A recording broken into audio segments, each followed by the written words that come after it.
There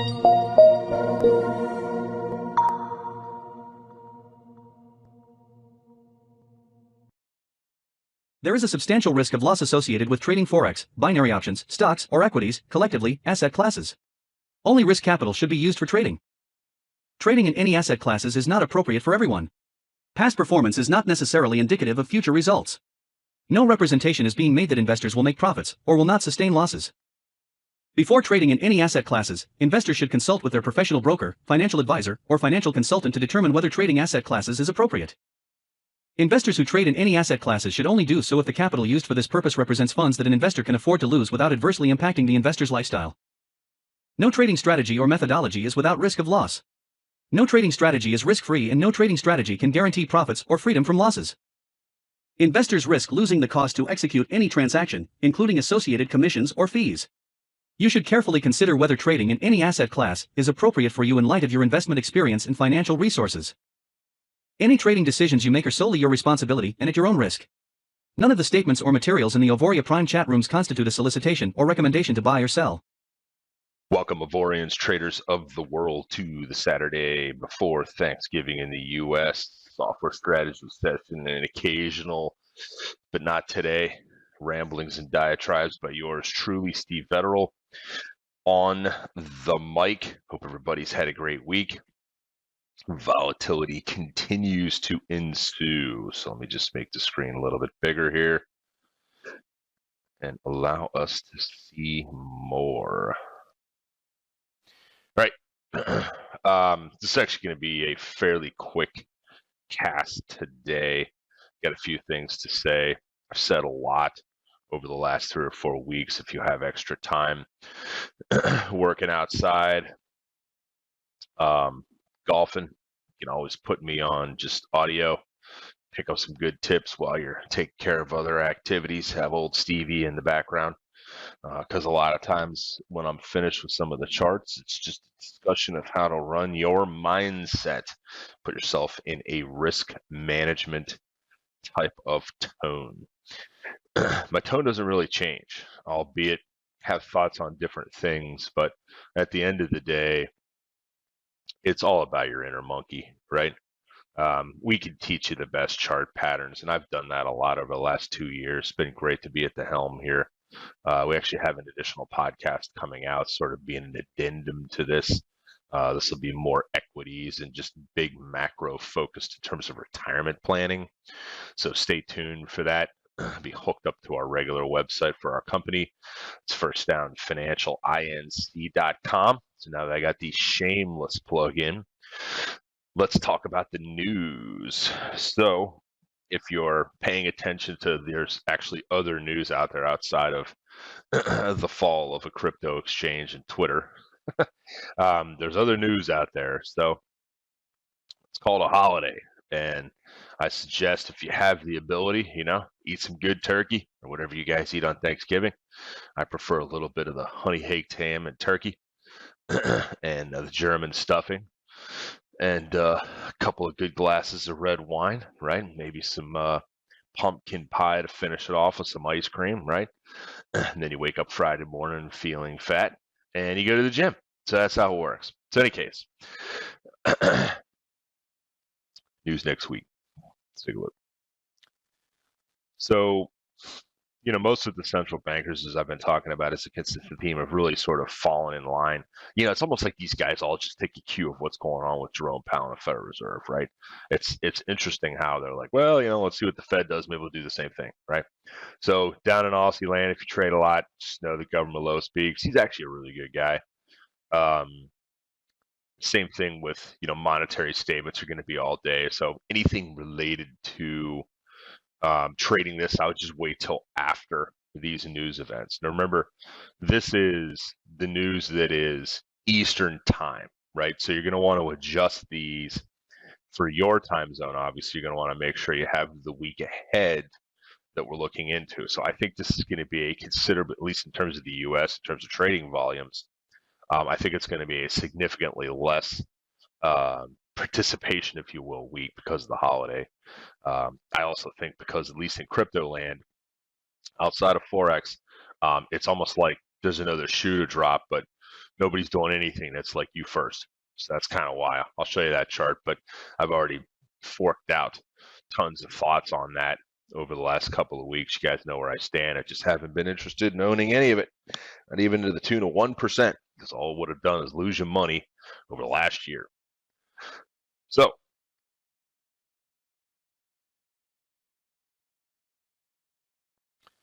any of this purchasing manager index, anything that's CPI, anything that's PPI, you want to pay attention to. I could tell you that the market will look at the Fed meeting notes, which is really the biggest of the week. But in all honesty, there is literally like half day on Wednesday in the financial services business in this industry, especially among the individuals and institutions that have the ability to move real size, right? Many of these are wealthy individuals and they are off the desk, so to speak. So just keep that in mind as you roll through this week. Don't really have anything else to say about the Forex other than their accuracy. I got to tell you, it's just been absolutely legendary. So let's take a look at the daily charts. We haven't looked at these in a while. If you're not familiar with this, the website is finviz.com. It's one of the best out there. It is a dashboard. I really like it. Use it a lot. Show it to clients in meetings, students, friends, colleagues, advisors and partners with us. All kinds of cool stuff. So here's where we stand. Okay, I look at the daily charts first here. I want to see everything together. Equities at the top. Big equity markets, obviously US based, and the European equity markets and Japanese are next. Second row, we got VIX, which has been going down, down, down, down, down. So the VIX has really dropped a ton since fairly elevated levels in October. Remember what I said about the juxtaposition that went on in portfolios, and window dressing, if you will. Just note that. But I mean, it's interesting to see that, like, if you look at the DAX, right? Look how far this market has come back, right? So like here's the beginning of the year, right? So right around 16,000. And obviously you had a huge correction, lost about a little less than a third of its value, right? Came bouncing back. This was the first, you know, just overkill. And then here's the Fed pivot. Here's the first pivot. And then here's the second, right? You can use the same thing on any equity market you're looking at. I don't look at emerging markets. These are strictly developed markets that I looked at, right? So here's the pivot.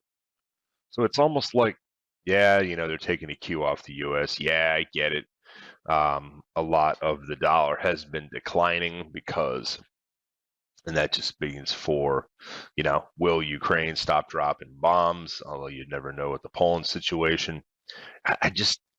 I don't see, other than the usual Santa Claus rally, right? It is one of the more powerful self-fulfilling prophecies out there. I just don't see why we're rallying. Now, markets can always be much, much more irrational, far longer than you can be liquid, right? It's a very famous statement I heard on the floor of the NYSE a long time ago. So I want to make sure that you're not fighting the train. But we just haven't been long. So regardless of the markets, typically what happens if things are ugly, and the ugliness continues in terms of inflation year over year, month over month, remember what I said about PPI, CPI readings from literally any developed country. That's really all the markets are focusing on. If they start to continue to tick down, I think we go higher. But I think this is just a vicious, face-ripping, short barbecue rally, dead cat bounce in a broader bear market.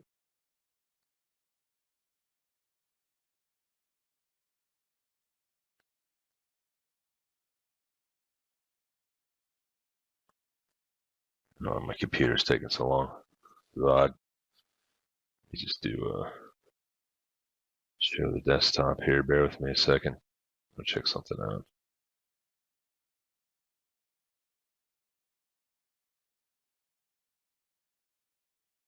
They shouldn't be running like this.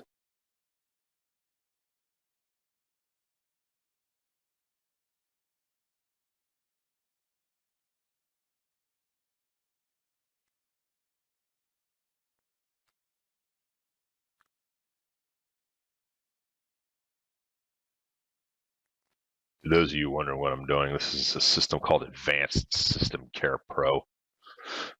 It's one of the very few that I have faith in. If you do not have any faith in anything Nord or McAfee, this is one of the first things I will rip out of my system as soon as I get a new computer.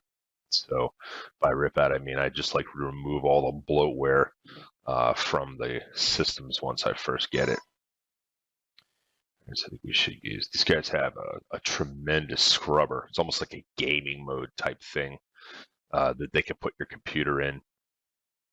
Shuts down all kinds of background systems. So if you have way too much running in the background, as I do here, but this way too high a process of CPU tells them we're more than likely downloading some update of Windows, which is going to stink. So we will have to bear with this because we are, looks like we are in download mode. Let me just maximize this again. It's probably good that I'm doing a short version of this. So let's jump back to the charts. I like to look at all. I like to look at the dailies. Let's go back down to, notice the energy space. It's really been falling through the floor. You know, it's almost like this has turned into, the problem with energy is that, you know, and I don't speak highly of it just because it's not a place I trade. It's highly manipulated.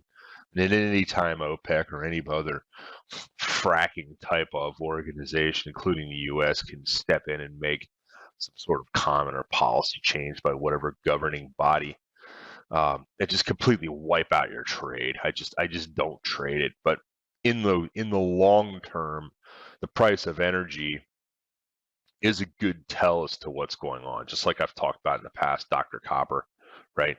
Telling the health of the economy. Copper's come down a bunch. A lot of times there's a lot of noise in these charts. So especially when it comes to energy, you can move to a weekly structure. And with the weeklies, gives you more of a sense of what's truly going on. In the energy space, it's not really applicable to Forex, but you know, my goal is to get you guys educated on really everything so you can understand all these correlations and inverse correlations through any sector or industry. But in any case, it's been coming down. That tells you demand's falling, obviously. So either that or somebody's gluttoning the market with supply, right? Could be both in this case. Is the economy weakening? Well, people aren't doing as much with, you know, costs high, and I imagine people just aren't doing as much in terms of travel. Well, the other surprising thing about this is that heating oil ran way up. It's been quite volatile, but it's not continuing its ascent, which is typical for the cold season, right? It's just not. And I think that has a lot to do with people just not spending a lot of money on heating oil. And it's unfortunate too, because if you are the type of person that has, you know, a big tank of oil delivered, still powers, you know, I shouldn't say powers, but is the fuel for a lot of older homes in this country and globally. Check your quotes, because it almost seems like, you know, I have these interviews with these people like, oh, well, you know, I spent 50% more for heating oil. It's not showing in the charts. So why, you know, I get it, their transportation costs and labor and some other maybe up, right? Then I'm sure that's a reason to charge them 50% on oil. I would just get more quotes. I really would. Because it seems like there's some gouging going on, because we're not seeing it in the core wholesale price of heating oil, right? So when I see these stories on TV, look, I get it. There's other factors. I understand. But I don't think those factors play into a 50% increase. That's all I'm saying. I would actually talk to my old guy and actually show the owner this chart. Be like, what are you doing? You're still getting it at this price, but you're charging me 50% more. Why? Right? Then they'll just load up the truck and take off and not fill your house up, right? I get it, but I don't know. I can't deal with gouging. I absolutely hate it. It's one of the beauties of a truly well-run and liquid-based democracy that's capitalism, right? Those things will be squeezed out of the system eventually, just from a competition standpoint, right? That does come back. So we saw a big rip in gold. I'd pay a little more attention to this. That's sort of pin action off into the silver market. Um, Dr. Copper, again, we're looking at weekly charts, right? So we're seeing all of 22 and part of 21 in these charts. So we're down, obviously, in terms of copper price, significantly where we were in 22, right? There's the inflation here, right? A lot of that has to do with the fact that many of these big chip, not only the fab companies, but the actual chip producers as well, as the video card guys like Nvidia and some, demand has gone down, right? Because not as many people are mining Bitcoin. I think the gaming industry slightly cooled out. I could be wrong on that one, but there's just been less purchasing of that stuff. Hence, copper's going down. Same thing with auto production, but it's foretelling a slowdown in its demand. Hence, prices lower. I'm not going to get into any of the winter wheats. I think it's just interesting that copper's way down. So's lumber, right? Where's the inflation there, huh? Coffee. When was the last time we saw coffee prices this low? You should be bitching about this at Starbucks, by the way. Hey, why are we being charged $5 for some cup of coffee when coffee prices have dropped over 30%? Should be cheaper. We have not seen any reprieve in the credit markets, right? So whether it's the longer term bond of any country that's developed or the shorter term paper, the prices have just continually gone down. Obviously, yields have gone up. It's an inverse relationship. Thus, the cost of capital is higher. We're starting to see it resonate through all kinds of different stuff. I mean, there's been, at least for the last foreseeable 5 or 6 years, the big independent advisory firms in this country, like a United Capital or a Mercer, these guys have been on an acquisition tear. Essentially levering up their portfolio by buying books of smaller RIAs, right? Something we look to do as an inquisitor. But they're purchasing, and these deals are just absolutely blown up the last few weeks. And a lot of it has to do with just rates higher, right? Nobody wants the extra leverage. I don't care if it's in the real estate market or wherever. We're just seeing it come down. So it doesn't necessarily mean the economy is going to crash, but any argument out there that's against what Jerome Powell and the Fed is saying, it goes something like this. Well, they should wait and see, that after they've put just stunning jackups in rates and blown up the cost of capital market out there for anything, right? In our business, if you're a wealthy individual that owns some sort of business with somebody else, in almost any sector, you have big insurance policies that protect one or more of the what they call key man or key person should the other pass, right? It's a very important part of business succession planning. To buy these policies, many times the business would just take out a loan to pay the premiums, and they build cash value that would grow. And it's all completely tax-free, by the way, which is awesome. It's one of the unique benefits of a very little known code IRS-wise that allows you to build some wealth triple tax-free, which is cool. You can't get any loans for that anymore. So you have to basically pay for the premiums yourself. In many cases, these premiums, 10, 20 million dollar death benefits, some costly stuff, right?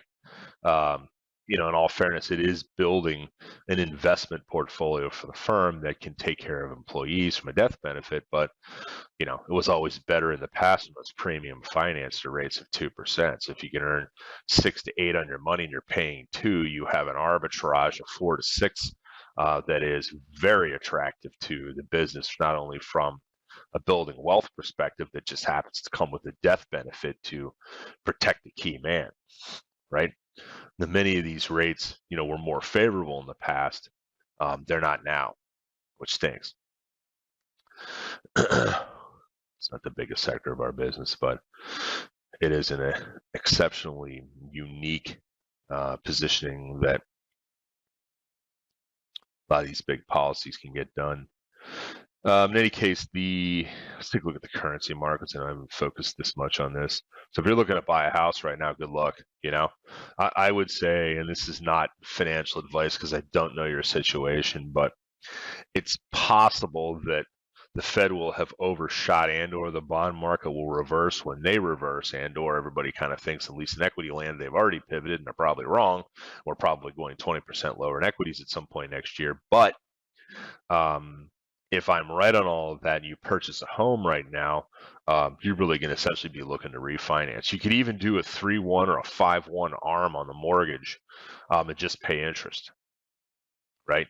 It'll allow you to get into the house. Your hope is that, and it's the only hope, two hopes. Two hopes is the house price doesn't go down, which could certainly happen, right? That's why a lot of people are tepid.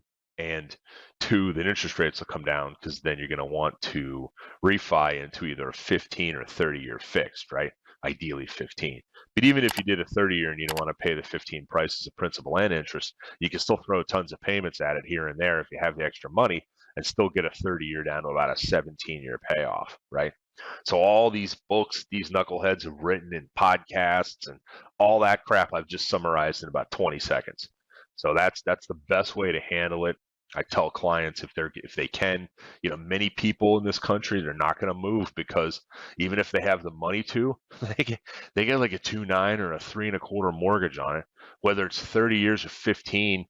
At least from a payoff perspective, it actually doesn't matter. If you throw more money into it, you pay it down faster. It's really that simple. So I will always tell people to do 2 payments if your bank will allow it. They should.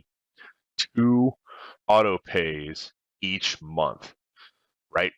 Both right in the centers, almost like parallel centers of the month, right? So you could do one on the 10th and one on the 20th to pay just a little bit more of your mortgage. And if you can do that and have that 13th or 14th payment paid, you'll knock the mortgage down to 17 years. It's that simple. So you don't need to listen to an hour of Dave Ramsey and all this bullshit, or any of these knuckleheads out there that don't understand real finance, in my opinion. I just gave you the summary. So moving into currencies. All right, so here's where we just want to see the relationship, just big picture, just weekly chart. Obviously, dollar going down, everything else going up. Okay, in some cases, way up because it was way down. No surprise. So let's jump to the charts. Not going to get into too much detail on this. I'm just going to rip through it real quick. This is S&P. For those of you that do not trade all currencies, trade other stuff or indexes based on the MT4. I mean, we're coming up to the bigness, right? Outside of the Bollinger Band, keep in mind it's a daily chart, outside of the Bollinger Band and the big moving average. It's almost always a reaction off that. Well, how big of a reaction? Look at that reaction. It was big, right? Firm we were in bear market. By the way, this is always the time to lighten up if you're way too heavy in equities and need the money for other reasons, or you have no tolerance for risk, right? So we're back up to that point where we were in August. And we're basically saying to clients, we think this is all BS. For those that weren't clients of First Down, or we weren't in their ear at this point. We've been sort of time stamped along talking about this publicly, podcasts, all that, Twitter. We can actually see right here that you're offering another opportunity back up to take some off the table.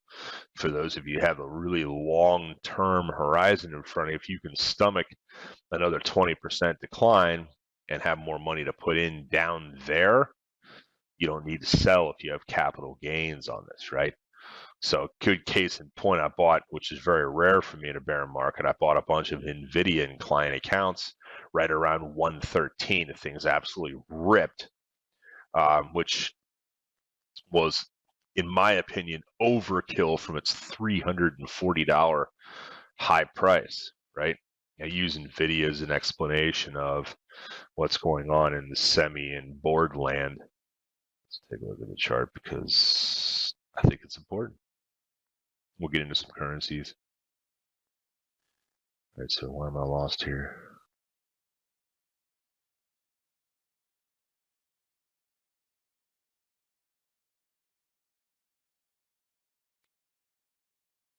Here we go. So you get to see a weekly on this to get rid of the noise, but this is the chart for NVIDIA. Let's do full screen. There we go. So high on this, just above 340, 345. So the stock came down at one point and lost almost 2/3 of its value, right? For one of the better companies on the planet, I consider that a fire sale. So we bought some. It's done nice. It really has. I don't know if it's going to get up here or come back down here. If it comes back down here and it holds, we'll probably pick up more. We have a very light position in this, but I guess, if you look at the trend lines, we're up against a big one. This is a steep trend line that's connecting these 3 points here. Not quite there, but we will be real soon. This is the real barrier, just right under 200 on NVIDIA. We get above this thing's going to rip. So, that really would only come, in my opinion, on a reduction in some of these inflation numbers we'll probably see not happen in December. Hey, I hope I'm wrong. I really do. I'll make more money off it. I think that these pivots are failed attempts by, whatever, to boost up the market and make things better. They suck in more retail investors that are buying high, right? And then they're selling low. And that's how most retail investors do it. And it's because they can't handle the emotion. They're out. They wish they hadn't sold. Or they should have just waited for the ashes to play out, as I always say, and wait for the chart pattern to play out somewhere near the bottom, and set a base that it puts in before it starts to rocket out from a long base, right? And NVIDIA didn't do that, right? So I would go against, and I would be wrong if I had used that as an example of what I've talked about umpteen zillion times in terms of chart patterns. But I wanted to be an owner. By the way, that's not a recommendation or buy or sell, even though I have the ability to do that as a full 65 advisor. I don't know your situation. So it is wise that somebody just not blindly be led into whatever by Steve or any other knucklehead out there. And yes, I consider myself a knucklehead along with all those guys, because all we can do is try and help steer the ship. There's going to be icebergs galore in our journey, right? Remember what I said about anti-goals, right? Don't focus on the end of the trip.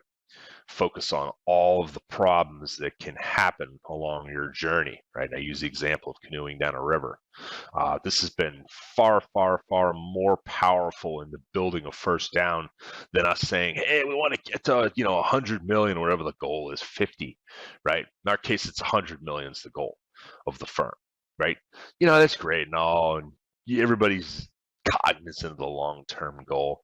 But if you're just focusing on that, you're rolling down a river in your boat and you're not noticing the waterfall or 6 other boats coming in front of you or a huge rock, right? Or one of your midshipmen's, the weak link in your boat, right? Those are the anti-goals that you want to focus on along the way. It's been actually much more helpful for us to focus on those as the journey continues, which is a new mindset I've sort of morphed into. All right. So here is the rest of currency land. Euro, big up. We get out of this, go into daily here. So we got big resistance right here, right under this 1.04 area. But what's going to happen? If equity markets and bonds continue to trade sideways, equities rip, and the dollar drops, everything else is going up. So it is the opposite of what has been taking place for a chunk of this whole year, right? Use it to your advantage. Don't be stepping in front of the train. Although, there's a few times I will do that. For the most part, I do not teach students or any trader out there ever to step in front of the train because I don't think they can handle it unless they get to be a pro trader. It's best to just be hanging on the back of the caboose, in my opinion, or riding a train somewhere. Hopefully in the bar car. In any case, the GBP kind of died out. These are daily charts. US dollar CAD support. There's the weakness in the Canadian dollar. Surprising. And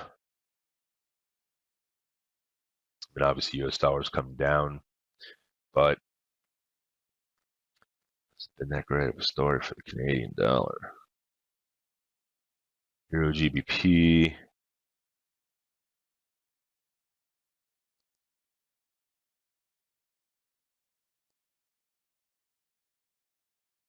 Euro Aussie still stuck in a long zone. Pound Canadian dollar looks like it may break out. Let me jump back to GBP. I always start off with DXY and, just seeing where it's going to break. Obviously talked a lot about this resistance point, which just blew through.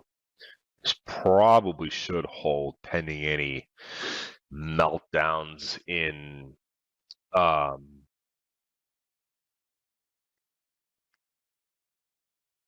the argument that inflation's coming down. And remember, it's not just the marketplace reading into a inflation-based number. The broader institutional traders out there that are with the other time frame players that move most of these markets globally, they look at a lot of other factors. Obviously, some have sophisticated algos. Some have teams of old research people that still can't seem to understand how to put the background together in Zoom. There's a whole host of people that they employ to do this, but at its very worst, they still look at a lot of other factors. And I got to tell you, some of these declines in prices and commodities, it's not inflation, But what often happens, and you see this a lot at the pumps, at least if you're a U.S. resident, prices will rip real quick, and they'll take forever to come down. And then eventually, Johnny across the street drops his, and then Sally on the other side of the caddy corner, she'll drop her prices, and then they get sucked down in a price war. That's capitalism, by the way, right? It's competition. It's healthy. And that takes a while. So just know that it typically is elevator up, stair step down. It's like the opposite of the markets, right? Because it's usually elevator down and stair step up. Not always the case. Here's spot gold's bit of a rip. I think obviously this is a break on inflation or the pivot. This could be ill-timed and poorly executed. So be careful if you're up here buying. GBP NZD. GBP CAD, here's the NEO, oops, wrong one. GBP CAD, here's the NEO currency. Grand scheme of things, so there's a fair amount of NEO folk. Let's take a look at the big dog chart. Weekly.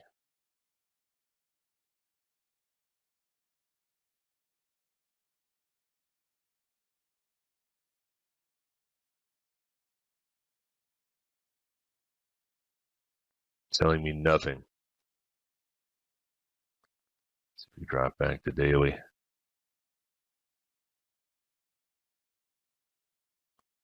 All I would say is the congestion and resistance up at this one spot, 5780-ish area, is pretty solid. Got rejected from that pretty quick.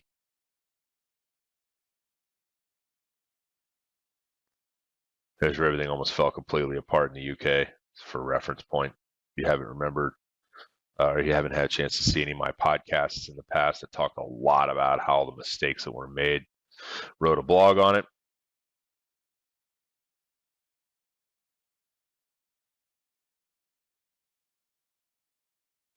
Let's take a look at crypto.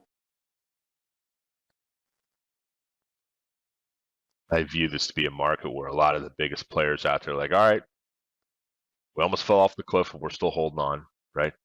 It's like the cartoons where Wile E. Coyote's hanging on the edge of the cliff with one hand, right? Bugs walks up and he's trying to flick his fingers off. It's kind of where I view this to be right now.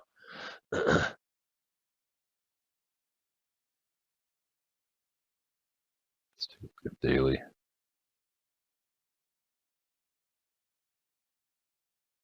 Look at that. A little year to date.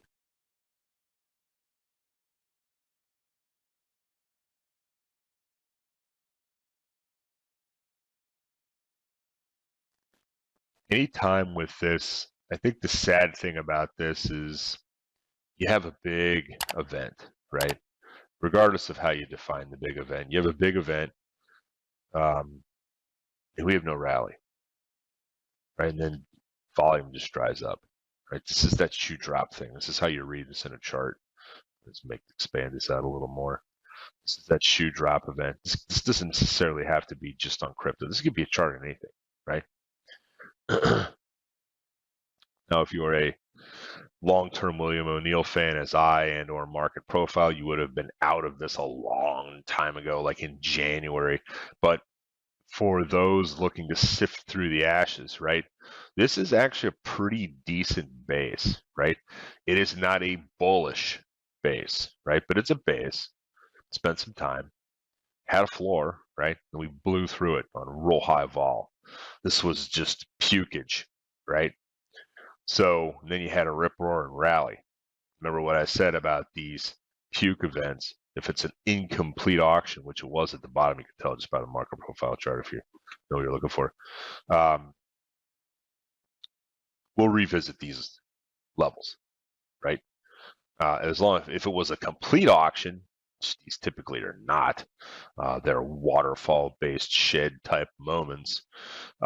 Things will cool out, volume will dry up, and then everybody right now will just be looking at everybody else going, you first. It's not good from a bullish standpoint. All right, but I hesitate to give it levels because I've already given them 2 zillion other times in calls, and that'll force you guys to go back and listen to the other calls. I will mind the time on the clock here because it's supposed to be a short broadcast. Seems like it never is with me, right? I like to expand on this on Saturday because I'll tell you, for what it's worth, as inconsequential as some of these comments may be, and let's face it, I have a fair amount of this stuff that it's not applicable to most traders, but it'll get everybody in the habit of kind of how I go through the entire market and do research. I spare you guys the individual equity diatribes, which I'll spend probably the next hour on here or maybe some time on Sunday.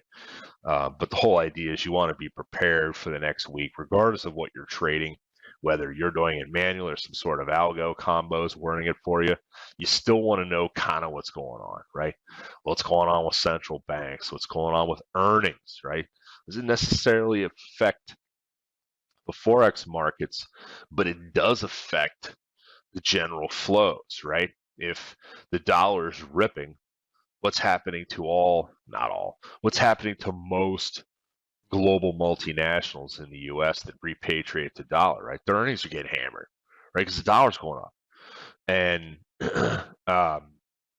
there's no favorable currencies. A lot of them have set up operations overseas to sort of avoid that, repatriate in the own country that particular factory or whatever that product's sold, right? Intel's a good example of this. They have chip foundries all over the planet. They repatriate their own dollars, but at some point they're going to need to bring all the capital back and convert it into dollars as far as annual report goes, and that's been it's been a difficult thing to do with currency markets all over the place, right? But in the end, regardless of what you trade, you want to know whether prices are going up or down globally in anything. Obviously, it's not nearly as important in red winter wheat or commodities. I just like to keep an eye on what's going on in the big picture because then maybe you can see the forest through the trees, right? Is there inflation? Yes. Is some of the inflation made up by the end producer just deciding to jack up prices because another end producer is? Absolutely. Are they still making money off of lower prices? Like heating oil is a great example. They're gouging your ass. And not all, but some are, and that's the kind of stuff that just absolutely pisses me off. I have nothing against profit. I'm in that business, but I do not believe in gouging the man. So, or I should say, your common man. And with that, I will wish everybody a great Thanksgiving weekend. Butterball turkeys are really good, by the way. Make sure you pay attention to the turkey thermometer. You want it the right temperature. Don't use those junky thermometers. Go get a decent one off Amazon for $6 and get a way better temperature reading. So, with that being said, I wish everybody a great trading week. May the trades be with you.